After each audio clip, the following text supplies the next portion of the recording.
हरे कृष्ण. श्रील गौर किशोर प्रणती.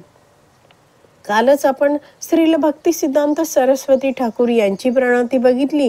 त्यांचे हे गुरु आहेत श्रील गौर किशोरदास बाबाजी महाराज. यांना बाबाजी म्हटलं जातं कारण की संन्यास आश्रम त्यांनी स्वीकारलेला असतो, मात्र पांढरी वस्त्र ते परिधान करतात.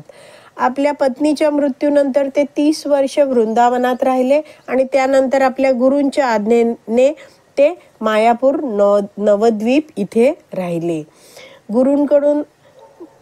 गुरूंचा आश्रय घेतला आहे. त्यानंतर त्यांनी 128 माळा रोज ते हरे कृष्ण महामंत्राचा जप करायचे. वृंदावनातील वेगवेगळ्या झाडांखाली बसून हरे कृष्ण महामंत्राचा जप करायचे, भजन करायचे आणि भगवंतांच्या चिंतनामध्ये मग्न राहायचे. आणि असे आहेत बाबाजी महाराज. त्यांचा हा जो श्लोक आहे तो वाचूया आपण आता.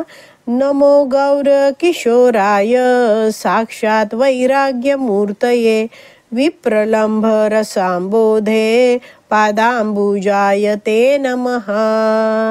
नमो म्हणजे मी नमन करतो. गौर किशोराय, तर गौर किशोरदास बाबाजी महाराज आहेत, त्यांना मी नमन करतो. कसे आहेत ते? साक्षात वैराग्य मूर्तये, वैराग्याची मूर्ती आहेत.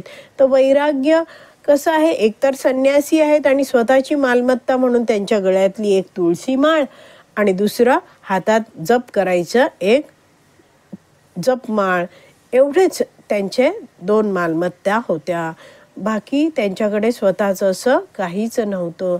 थोडीशी भिक्षा मागायचे आणि ते आपलं जीवन चालवायचे. तर वैराग्यपूर्ण जीवन त्यांनी पूर्ण आयुष्य काढलं आहे आणि म्हणून म्हटलं जातं साक्षात वैराग्य मूर्तये. श्रीमती राधाराणी आणि भगवान श्रीकृष्ण यांचं भजन, पूजन, चिंतन, स्मरण करताना सदैव त्यांना वाटायचं की भगवंतांपासून मी किती दूर आहे.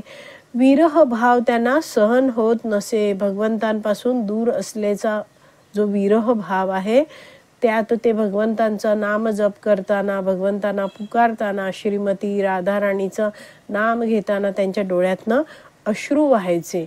तर विप्रलंभ रस ह्याला म्हटलं जातं. विरह भावनेत केलेली ही भक्ती असते. तर हा शब्द इथे दिलाय विप्रलंभ रसांबोधे. तर विप्रलंब रस अधिक अंबोधे. तर अंबू म्हणजे पाणी, धी म्हणजे धारण करणारा आणि अंबुधे म्हणजे काय आहे? समुद्र. अंबुधी म्हणजे समुद्र, पण त्यांना असं पुकारलं आहे त्यामुळे ते होतं विप्रलंभ रसांबोधे असं म्हटलं आहे. तर असे हे जे श्रील गौर किशोरदास बाबाजी महाराज आहेत ते विप्रलंभ रसाचे सागर स्वरूप आहेत. पुढचा शब्द आहे पादांबुजाय ते नमः. पाद म्हणजे चरण अधिक अंबुज, अंबू म्हणजे पाणी, ज म्हणजे जन्मलेला, पाण्यात जन्मलेलं कमळ. तर ह्याचा पूर्ण अर्थ झाला पादांबुजाय म्हणजे चरण कमल. तर मी चरण कमलांना, आणि ते आहे ते म्हणजे त्याचा अर्थ आहे तुमच्या, आणि नमः. तर ह्याचा पूर्ण नमः म्हणजे काय आहे? मी सादर प्रणाम करतो. तर मी श्रील गौर किशोरदास बाबाजी महाराजांच्या चरण कमलांना प्रणाम करतो. तर पूर्ण भाषांतर वाचूया. जे साक्षात मूर्तिमंत वैराग्य आणि विप्रलंब रसाचे सागर स्वरूप आहेत अशा श्रील गौर किशोरदास बाबाजी महाराजांना श्रील भक्तिसिद्धांत ठाकूर प्रभुपादांचे गुरु आहेत, त्यांना मी सादर प्रणाम करतो. श्रील गौर किशोरदास बाबाजी महाराज की जय. हरी बोल.